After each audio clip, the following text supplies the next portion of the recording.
खेड तालुक्यातील शेलपिंपळगाव हद्दीतील मोहितेवाडी येथे 16 वर्षीय अल्पवयीन मुलीवर झालेल्या अत्याचाराच्या निषेधार्थ सोमवारी दिनांक 28 एप्रिल 2025 रोजी गावात कडकडीत बंद पाळण्यात आला। तत्पूर्वी रविवारी रात्री गावातील नागरिकांनी एकत्र येत निषेध सभा घेत सदरील घटनेबाबत रोष व्यक्त केला। खेड तालुक्यात मांजरेवाडी नंतर पिंपळगाव या ठिकाणी घडलेल्या घटनेनं नागरिकांमध्ये तीव्र संताप आहे। त्यामुळे गाव बंदला 100% प्रतिसाद मिळाला।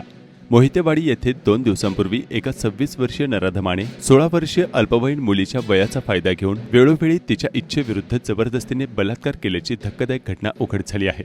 नराधम आरोपी आसिम मुलानी यांनी पीडित अल्पवयीन मुलीवर 16 डिसेंबर 2024 ते 26 एप्रिल 2025 या कालावधीत वारंवार अत्याचार केला।